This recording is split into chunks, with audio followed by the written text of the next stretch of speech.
Hello friends, welcome back to cricket news updates. আগামী শুক্রবার চেন্নাইয়ের বিরুদ্ধে নামছে রয়্যাল চ্যালেঞ্জার্স ব্যাঙ্গালোর। আইপিএলে এই লড়াইকে দক্ষিণী ডার্বি বলা হয়ে থাকে। দু দলের কাছেই এটি সম্মানের লড়াই। সেই ম্যাচের আগে বড় চোট পাওয়ার থেকে বাঁচলেন আরসিবি ক্রিকেটার ক্রুনাল পান্ডিয়া। অনুশীলনে চোট পেতে পারতেন তিনি। মঙ্গলবার অনুশীলনে ক্রুনালের বলে ব্যাট করছিলেন বিরাট কোহলি। হঠাৎই কোহলির একটি শট সোজাসুজি ধেয়ে আসে ক্রুনালের পা লক্ষ্য করে। কোনো মতে দুপা দুদিকে সরিয়ে নেন ক্রুনাল। পায়ে বলের আঘাত পাওয়া থেকে বেঁচে যান তিনি। আরসিবির পোস্টে বিরাটের শটের প্রশংসার পাশাপাশি ক্রুনালের রিফ্লেক্সেরও প্রশংসা করা হয়েছে। কেকেআরের বিরুদ্ধে প্রথম ম্যাচে ভালো বল করেছিলেন ক্রুনাল পান্ডিয়া। 3টি উইকেট নেওয়ার পাশাপাশি রানও কম দিয়েছিলেন। চেন্নাই ম্যাচের আগে তিনি চোট পেলে সেটা মোটেই ভালো ব্যাপার হতো না বেঙ্গালুরুর কাছে। আশার খবর হলো কোনো চোট লাগেনি ক্রুনালের, তিনি সুস্থই আছেন।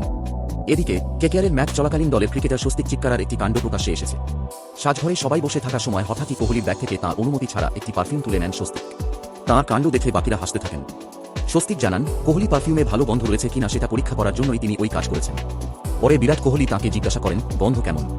স্বস্তিক বলেন, দারুণ, তোমাকে জানানোর জন্যই পরীক্ষা করে দেখলাম। এভাবেই জমে উঠেছে আরসিবির ড্রেসিং রুম। তো বন্ধুরা, এই ছিল এখনকার news. Stay tuned for more cricket news updates only on Crick News. Thank you.